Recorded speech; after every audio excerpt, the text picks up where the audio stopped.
Hola amada iglesia, espero que estén muy bendecidos.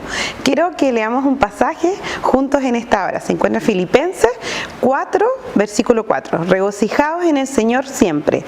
Otra vez digo, regocijaos. Y quiero que sigamos leyendo. El versículo 6 dice, por nada estéis afanosos, si no sean conocidas vuestras peticiones delante de Dios en toda oración y ruego con acción de gracia. Y quiero invitarlos, iglesia, amado que estás viendo este servicio, a poder orar juntos en esta hora por las peticiones que venimos haciendo esta oración durante todo el año pasado y este año, y orar, ¿cierto?, para que Dios siga conduciendo a las autoridades de nuestra nación, a que podamos seguir orando por Ucrania, ¿cierto?, por esta guerra, que realmente el Señor siga interviniendo, siga mostrando su misericordia maravillosa, y también orar por la economía de nuestra nación, por la economía, ¿cierto?, de Shalom en general. Oremos al Padre.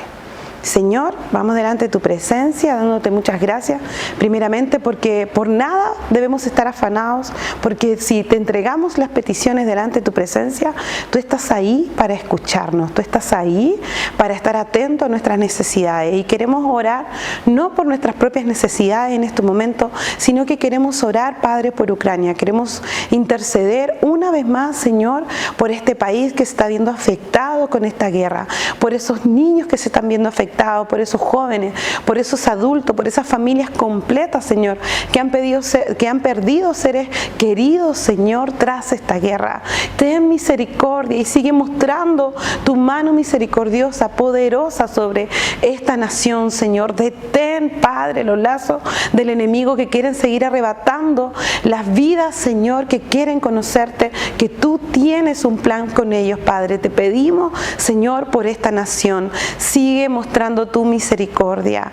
Padre amado, queremos clamar delante de ti también, Señor, por nuestra nación. Nuestro país, Señor, está viviendo situaciones muy complejas, Señor. Las autoridades deben tomar decisiones muy importantes, y sin duda creemos que necesitan tu dirección para poder llegar, Señor, a una conclusión, para poder llegar a términos correctos, Señor, en cuanto a sus decisiones. Y te pedimos, Padre amado, que tú intervengas, que tú, Padre, puedas colocar personas adecuadas alrededor de ellos, temerosos de tu palabra, y que puedan hablarles de ti, y ellos puedan recibir esa sabiduría que viene solo de tu parte. Señor, también es un año donde hay una economía, Padre, que se está viendo afectada no solo nacionalmente, sino que a través del mundo. Hemos visto durante todo el año pasado tu gloria, tu inmensa misericordia con nosotros, con nuestras vidas, y queremos seguirla viendo. Queremos que tú nos sigas guiando nuestra economía, en las decisiones que debemos tomar, Padre, tras esto. Y también, Señor, queremos ver tu gloria una vez más. Te pedimos que tú tengas misericordia, que tú muestres el camino a nosotros, tus hijos, a poder ser prudentes también en nuestra economía. Te damos gracias porque podemos clamar juntos en esta hora. En tu nombre, Jesús. Amén, amén. Quiero invitarte ahora a que puedas sacar todo pensamiento ajeno y puedas disponer tu corazón a recibir la palabra del Señor. Saludar a todos quienes nos acompañan hoy día también en redes, e invitarlos a la palabra del Señor, al libro de Mateo, capítulo número 12, verso 22. Entonces fue traído a él un endemoniado, ciego y mudo, y le sanó, de tal manera que el ciego y mudo veía y hablaba. Y toda la gente estaba atónita y decía, ¿será este aquel hijo de David? Mas los fariseos al oírlo decían, este no echa fuera los demonios sino por Belcebú, príncipe de los demonios. Sabiendo Jesús los pensamientos de ellos, les dijo, todo reino dividido contra sí mismo es asolado, y toda ciudad o casa dividida contra sí misma no permanecerá. Y si Satanás echa fuera a Satanás contra sí mismo, está dividido, ¿cómo pues permanecerá su reino? Quiero releer con ustedes el 25. Sabiendo Jesús los pensamientos de ellos, les dijo, todo reino dividido contra sí mismo es asolado, y toda ciudad o casa dividida contra sí misma no permanecerá.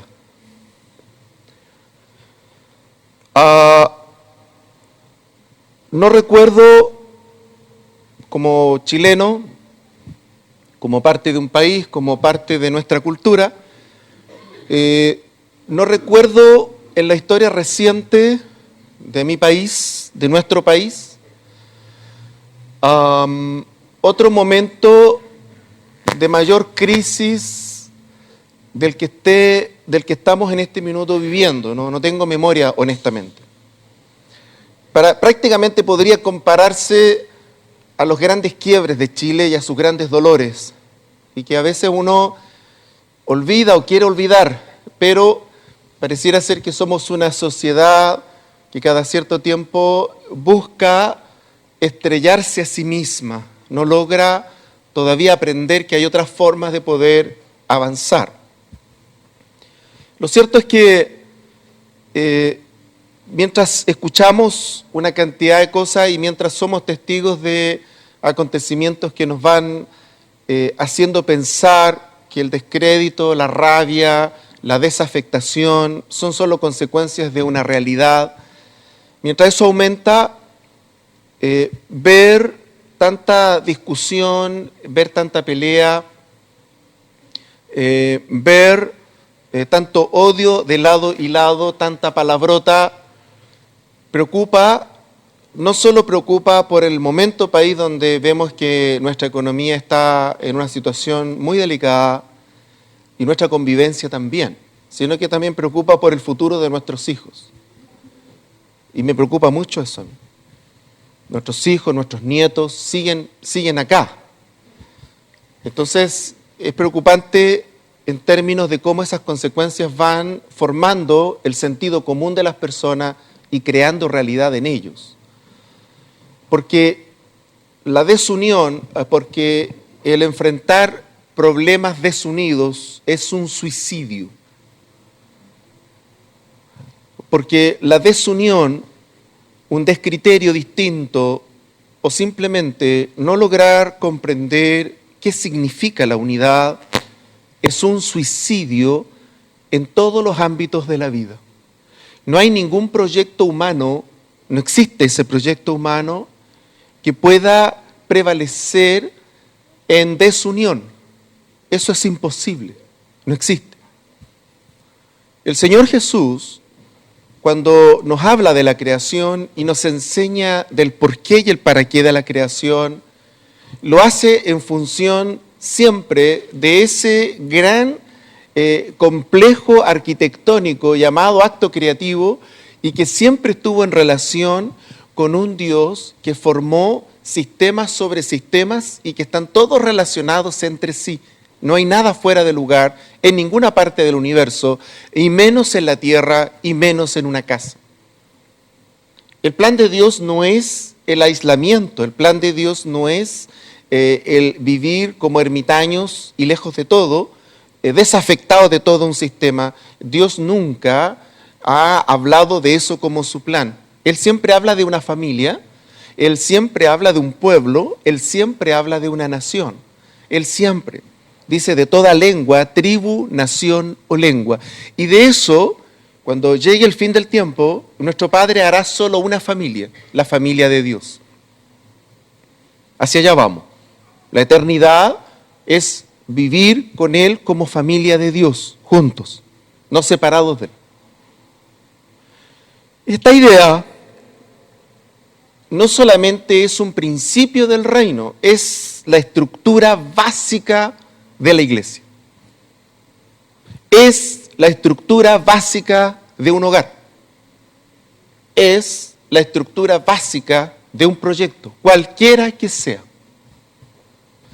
Cuando yo examino la parte ciencia, basta que nosotros observemos esa pequeña molécula creativa que da el origen, ¿no?, a todo lo que conocemos como es un átomo, con un núcleo, ¿verdad?, con una determinada carga, y, ¿no es cierto?, con estos electrones girando en torno a ese núcleo con otra determinada carga. Pero es un sistema. Y cuando ese sistema funciona como sistema, todo toma sentido y orden. Cuando tú lo rompes, tú generas otras cosas. Tú generas cosas distintas que pueden llegar a ser monstruosas cuando tú lo rompes. Estos días se celebraba, ¿no?, un nuevo aniversario de Hiroshima, las consecuencias de una mente que llevó a ese orden a cambiarlo, y lo cambió y lo lograron cambiar artificialmente, pero produjo un desastre. Porque cuando tú intervienes el orden natural, tú produces un desastre en tu vida. Cuando tú no logras comprender que tienes que estar al servicio de algo mayor y solo estás al servicio de tu propia idea o de tu propio proyecto personal, tú vas a producir un desastre en la vida de las demás personas. No estamos hechos para que el yo y no estamos hechos para que el individualismo sea la expresión del liderazgo, que ese es el gran problema que enfrentamos en nuestro país, en nuestra sociedad y en el mundo. La pandemia se encargó de visibilizar este problema endémico de la naturaleza humana como es el yo. Importa más el yo que nada. Y por eso es que Jesús en este episodio nos quiere enseñar lo nefasto, lo destructivo, lo autodestructivo que es dejar al yo a cargo de un proyecto, de una vida o de un plan. Cuando el yo está a cargo de algo, eso algo lo va a destruir. Tarde o temprano lo va a destruir. Por eso que este pasaje es poderoso. Eso es lo que Jesús les está diciendo a los discípulos. Los fariseos intentaban acusar a Jesús, destruir su ministerio. Jesús no está preocupado de los fariseos. Les responde a ellos: ustedes son una generación de víboras, se lo dice más abajo. Jesús les dice las cosas por su nombre, pero Jesús estaba preocupado de sus discípulos, que ellos comprendieran lo que ahí estaba ocurriendo. ¿Por qué razón esa persona estaba quedando libre? Había llegado el reino, había llegado la gloria de Dios, había acabado el reino de las tinieblas y había ingresado el reino de la luz al mundo. Ahora había alguien mayor que podía atar al hombre fuerte, sacarlo de ahí, y que el hombre y la mujer podían lograr libertad absoluta y plena. Había producido un cambio estructural en la historia humana. Había entrado el reino de Dios, llegó para quedarse, está entre nosotros hoy. Por eso aquí hay gente que ha sido libre, sana, y va a seguir habiendo libertades, liberaciones y sanidades en el futuro, porque el reino de Dios opera entre nosotros. Pero junto con el reino, también nos reveló el Señor cómo opera el reino. Y nos enseñó el piso sobre el cual opera el reino. El reino no opera solamente sobre una concepción ideológica. Ese es el gran problema de muchos jóvenes de hoy, la propia ideología de sus propios conceptos sobre un mundo que está basado en el ideal. Tú no puedes crear un mundo artificial basado en lo ideal si primero no vives el mundo real. Tú tienes que vivir el mundo real. ¿Cómo vas a saber el valor del trabajo si primero no trabajas? Tienes que trabajar primero. Eso es básico. Si tú te saltas eso, ¿cómo vas a entender la vida normal? Tú no la puedes entender. Si tú le das a un niño su mesada toda la vida, se hace grande, y de la mesada de la media le das un sueldo millonario, evidentemente nunca va a tener idea de lo que es el trabajo. Él va a pensar que tú puedes trabajar 20 horas a la semana y el país va a seguir prosperando con 20 horas a la semana, no hay problema. Porque no entiende el trabajo, no comprende, no entiende lo real. Y como no entiende lo real, no, esto sí, porque no logra escuchar al resto. Tú lo puedes vestir de ropaje bonito, tú lo puedes vestir de conceptos bonitos, de ideas bonitas, le puedes poner que finalmente es un derecho, tú le puedes poner la palabra que tú quieras, pero tú estás rupturando un modelo social, tú lo estás de alguna forma llevando a un límite, y ese límite al cual tú lo comienzas a llevar comienza a tener resultados nefastos, complicado. Y las cifras comienzan a decirte que algo no anda bien, las cifras nos empiezan a decir que no podemos avanzar, algo pasa. Porque Porque cuando tú no respetas el sistema, no entiendes el sistema, cuando tú no comprendes la importancia de la unidad, no comprendes el sistema como algo que hay que cuidar y que hay que mejorar, pero es algo en lo que yo estoy también. No es algo que yo odio, es algo donde yo vivo y estoy. Lo quiero mejorar, pero es mi sistema, es mi mundo. Y Jesús nos dice que el pensamiento de reino me incluye. En el pensamiento de reino yo me incluyo en mi sistema. Yo soy parte de lo que ocurre. Yo oro por la ciudad porque la ciudad se avanza y prospera, también me bendice. Y Jesús dice, nos conviene que la ciudad le vaya bien. Hay que orar por la ciudad. A ustedes les conviene que el gobierno funcione bien y hay que orar por el gobierno, por eso oramos por ellos. Porque es parte de ese sistema. Cuando tú tienes un proyecto familiar cualquiera que sea, cuando tú en el hogar dices, vamos a comprarnos un refrigerador este mes, y tú tienes 2 o 3 ingresos de los lugares que sea, pero cuando tú dices, voy a comprarme un refrigerador, lo vamos a hacer entre todos, ya, y vamos a poner el hombro entre todos, hasta que el otro llega un día con la ropa nueva, al otro día el otro llega con una comida rica, pero comprada, al tercer, al cuarto día el otro dice, me voy a ir de vacaciones. Es re complicado comprar un refrigerador nuevo. Es bonito, suena bonito. Pero la unidad es eso. La unidad es la plataforma del reino. La unidad es la base estructural sobre la cual se articula el reino. La unidad tiene que ser espiritual. La unidad tiene que ser verbal. La unidad tiene que ser estructural. Si no, no funciona. Y por eso Jesús dijo, una casa dividida contra sí mismo no prevalece. Cae, se derrumba. La unidad no es un objetivo hacia el cual yo voy. La unidad no es el plan que yo hago. La unidad no te la da el modelo. La unidad es la base sobre la cual se estructura nuestra vida. La unidad tiene que ver cuando 2 personas o más se ponen de acuerdo delante del Señor, trabajan, se esfuerzan, pero también renuncian, porque hay algo mayor detrás de lo cual van. La unidad comienza a tener sentido, peso, y si a esa unidad le invocamos al Señor y pedimos su presencia, esa unidad entonces ahora tiene una cosa que Dios llama la bendición del acuerdo.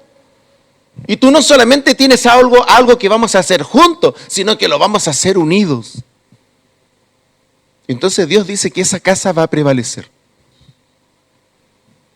Y por eso que Satanás lo que más ataca es la unidad. Va a destruir la unidad. Cuando cada hombre, cada mujer se cree dueño de su propia opinión, no entiende la unidad, no practica, no comprende en absoluto la unidad como base estructural del reino. Esa base estructural a la que hago referencia es la que sostiene el reino de Dios en mi vida. Yo no puedo pretender tener siempre la razón y que los demás me sigan siempre a mí. Eso jamás es unidad. Eso se llama caudillismo. Eso es ego. Eso es yo. Porque sé más, porque leo más, porque tengo las lucas, porque lo que, no sé, por la experiencia, el currículum, bla, bla, bla, bla, bla. Pero eso es yo. Si tú haces eso en tu matrimonio y quieres hacer cosas juntos en tu matrimonio, va a fracasar. Vas a tener una gran crisis matrimonial si es que ya no la has tenido y la vas a volver a tener. Porque eso no es unidad, eso es caudillismo. El caudillismo es yo y el yo destruye. Tu proyecto puede terminar bonito, pero los que te rodean van a quedar todos heridos y dañados. Y por eso es que la unidad es tan compleja, porque en la unidad yo tengo que rechazar muchas cosas mías, yo tengo que luchar contra mí. En la unidad no todo lo que yo hago está correcto, en la unidad hay cosas que yo tengo que dejar a un lado. Por eso es que no es tan fácil vivir en pareja, porque requiere unidad básica, mínima. Y eso significa dejar de lado cosas que a mí me gustan, o renunciar a cosas que yo creo que están bien, porque al otro le molestan. De eso se trata, ¿no? La vida en pareja, ¿no? Tú le preguntas a personas que ya tienen sus años y te dicen, bueno, paciencia, adaptarme, conversar todas las cosas, pero en realidad no hay fórmulas mágicas. Lo único que ha ocurrido ahí es que esas personas han logrado sortear al yo. y han logrado siempre buscar algo en conjunto. Y hay que renunciar siempre. Siempre hay que renunciar. Pero cuando tú te mantienes en una idea tosuda, personal, individual, no hay ningún proyecto colectivo que te vaya a funcionar. Ni laboral, ni personal, ni comercial, ni menos económico. Es imposible. Y por eso Jesús nos dice que una casa dividida contra sí misma no prevalecerá. Fíjense que cuando las familias enfrentan situaciones de enfermedad, les enseñamos a los padres a involucrar a los hijos y para que ellos hagan sus oraciones familiares donde están todos involucrados, pero orando por esta petición. Entonces toda la casa está orando detrás de una petición. Eso tiene mucho poder, mucha fuerza. Dios siempre responde eso. Porque la unidad es poderosa. No porque la unidad se trata de ese dicho que la unión hace la fuerza. No es el sentido de la palabra. El sentido de la palabra es que esa es la base sobre la cual se mueve Dios. Esa es la base sobre la cual el reino del Señor nos bendice, se nos revela y finalmente nosotros vemos la gloria del Señor. Querida iglesia, en este hermoso pasaje Jesús nos muestra la figura de Satanás como lo opuesto a la unidad. Y nos dice que justamente de eso se trata, que él sea Satanás. Una de las palabras que identifica a Satanás en el Nuevo Testamento es la palabra diablos, diabolos. Y nosotros lo hemos visto mucho en nuestras vidas, cómo opera. La palabra diablo significa raya que divide. Raya, cualquier cosa que divide dos cosas que antes estaban unidas. Esa es la especialidad de Satanás. Las suspicacias, los malos entendidos, las malas acciones, las cosas incorrectas, las cosas mal hechas, que terminan dividiendo a las personas. Entonces cuando tú después quieres hacer algo unido, ya no vamos a estar unidos porque bueno, ¿te acuerdas que tú hiciste tal cosa? Yo me acuerdo cuando recién llegué a la ciudad y se juntaban algunos colegas y me invitaban, yo muchas veces estuve con ellos y hacíamos cosas bonitas y empezamos a hacer de menos a más. Las primeras cosas eran muy poca gente, las otras, las cosas que después fueron creciendo, los templos estaban de bote a bote, era hermoso, bonito, hasta que de pronto uno de esos hermanos que colaboraban raramente no llegó más a la iglesia, a su iglesia, y bueno, ahora estaba tocando, pero en otra iglesia. Y entonces después quisimos hacer algo, y de pronto un pastor de edad, pastor, yo ya no voy más. ¿Por qué? Mire, porque la última vez mis coristas, mi familia, léase la persona que dirige la alabanza, ¿no? No apareció más en mi iglesia y terminó acá. Después del evento se quedó ahí en esa iglesia y yo no sabía nada. Entonces yo no puedo más, pues, pastor. Después se levanta otro y dice, a mí me pasó lo mismo. A mí igual. Y todo terminó en nada. Destruido. Ese es el trabajo de Satanás. Divide y destruye. Un hogar, un matrimonio, un negocio, un proyecto social, lo que sea, sobre la base de la unidad de la que habla la palabra, va a prosperar. Se va a mantener en el tiempo y va a prosperar. Un hogar, un proyecto, cualquiera sea su naturaleza, sobre la base de la desunión, va a terminar destruido. Esa ley no es mía, no es de las redes sociales, no es de la psicología social de moda, es la palabra del Señor revelada por el Señor Jesús y que está delante de nosotros hoy. Hemos sido testigos esta semana de los efectos de la desunión y de las peleas y cómo el país sigue cayéndose a pedazos. Tenemos que orar mucho por nuestro país, pero cómo puede afectarnos a todos cuando los resultados de esa desunión son de la cabeza. Si la cabeza está así, es imposible que el cuerpo vaya donde la cabeza no va y nos va a afectar a todos. La unión sobre la base del reino es la revelación de Dios. La unión sobre un proyecto es solo sabiduría humana, dura un rato, se llama intereses. Es una unión por intereses. No funciona. Te va a funcionar un rato nomás. Pero la unidad estructural, la unidad básica sobre el reino, esa es poderosa. Esa es poderosa. Pero es incompatible con el yo, con la tosudez, con el individualismo. Es incompatible con la naturaleza egocéntrica del hombre o de la mujer que no se someten a Dios. Si no estás sometido a Dios, es incompatible. Este lenguaje es chino. Pero si esa persona se somete a la palabra y a Dios, lo va a entender, lo va a buscar, porque sabe que esa es la construcción correcta y que sobre esa construcción está la bendición de Dios. Quiero invitarlos para que de lo que nos rodea saquemos lecciones profundas, pero al mismo tiempo en nuestra familia, en nuestro seno familiar, en nuestros proyectos, en nuestros anhelos, aún en las cosas mínimas donde nos ponemos de acuerdo, recuerden siempre el valor de esta palabra. Una casa unida delante del Señor prevalece. Gloria al Señor. Y al revés, una casa desunida, fuera del reino, fuera de los valores del reino, finalmente, aunque el interés sea común, aunque todos estén de acuerdo con ese interés, va a caerse al suelo, porque son intereses egoístas y personales, y eso muere.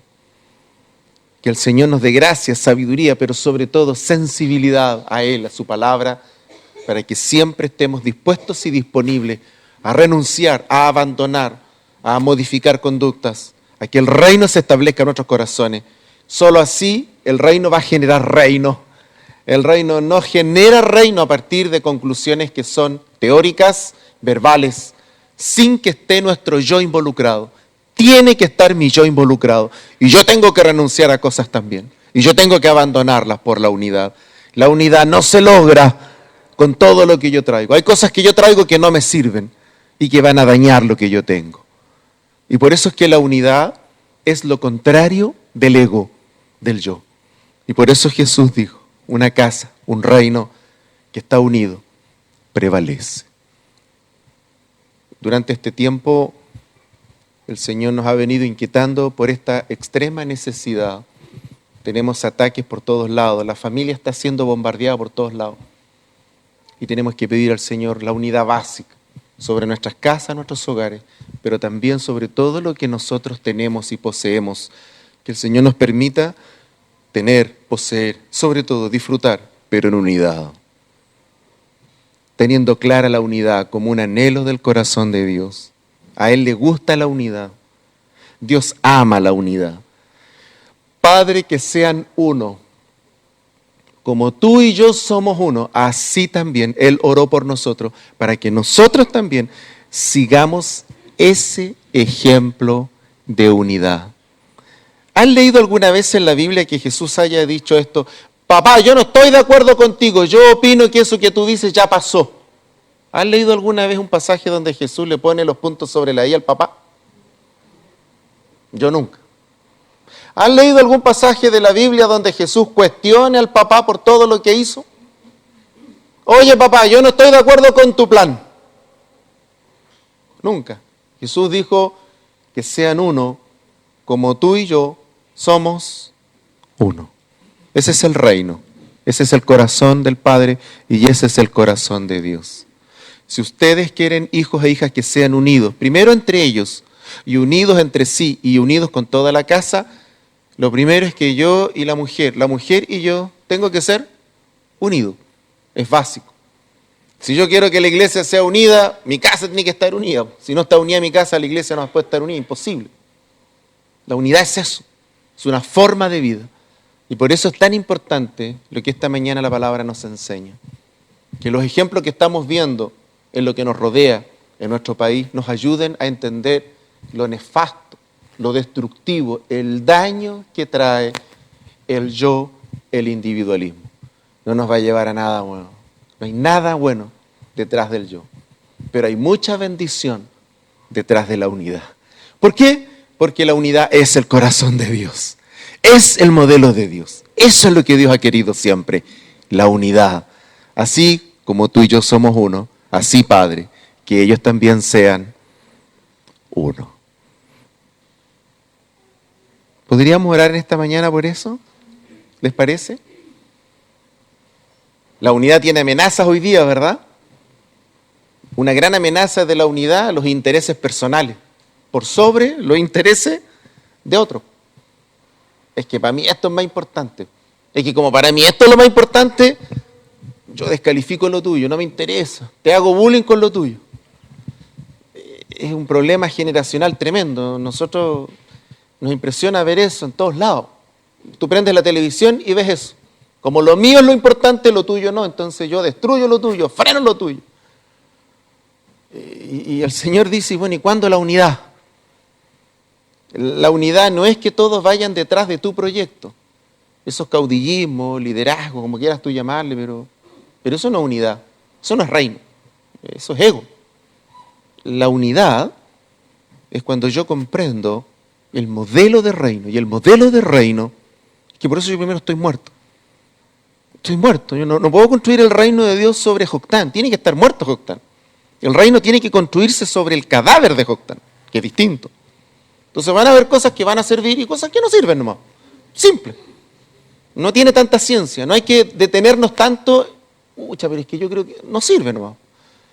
Porque hay una cosa mayor, que es agradar al Señor, que hacer las cosas que Él quiere. Y eso es unidad. Y esa unidad es un trabajo, es una renuncia. De todos los días, de todos los días.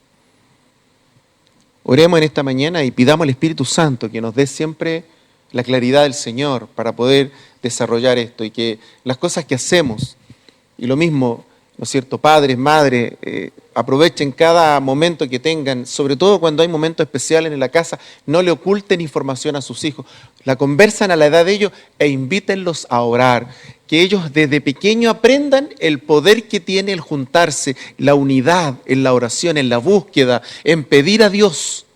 Es importante que los niños se críen en ese ambiente donde el papá y la mamá los llaman, en vez de que los manden a acostar para luego ellos ven, bueno, ¿cómo oramos a Dios por esto? No, los llamas, los haces partícipes, vamos a orar a Dios por esto, miren, tenemos este desafío, vamos a orar a Dios por esto otro. Y vamos educando a los niños en la unidad delante del Señor. Hay que formar las nuevas generaciones. Cuando ya son más grandes, les contamos la verdad, les decimos, mira, esto implica esto, este sacrificio, esta deuda, pero vamos a orar, el Señor nos va a respaldar y vamos a pedir su bendición. Y los vas involucrando y los vas formando. La unidad, el poder de la unidad. Padre, Él oró, yo te ruego a ti, te pido a ti que sean uno, así como tú y yo somos uno, así también en Shalom. Señor, su familia, sus personas, sus proyectos, que sean uno. Padre, te damos gracias en esta mañana. Qué hermosa tu palabra.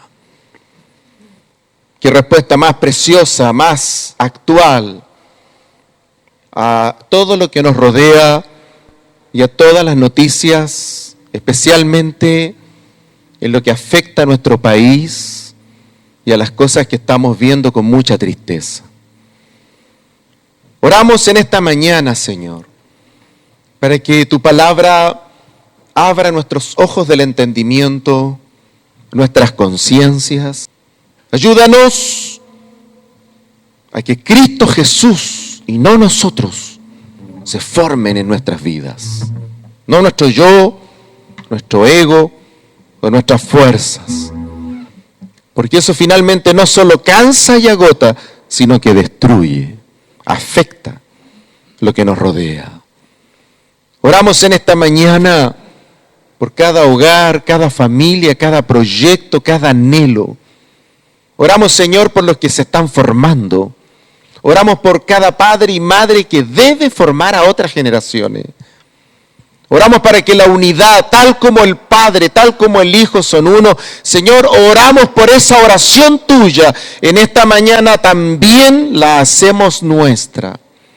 Como tú y el Padre son uno, así también, danos la fuerza, la humildad, la sencillez para trabajar la unidad, para entenderla como el resultado de un trabajo. La unidad no es, Señor, un panfleto, la unidad no es un discurso verbal, la unidad no es una idea, no es, Señor, una reflexión, es una forma de vida, es una manera de reino, es una manera finalmente como tú quieres que nosotros desarrollemos nuestras vidas. Y por eso es que en esta mañana pedimos al Espíritu Santo que nos ayudes con esas cosas que a ti no te agradan de nosotros. Porque si a ti no te agradan, tampoco le agradan, Señor, a los que nos rodean.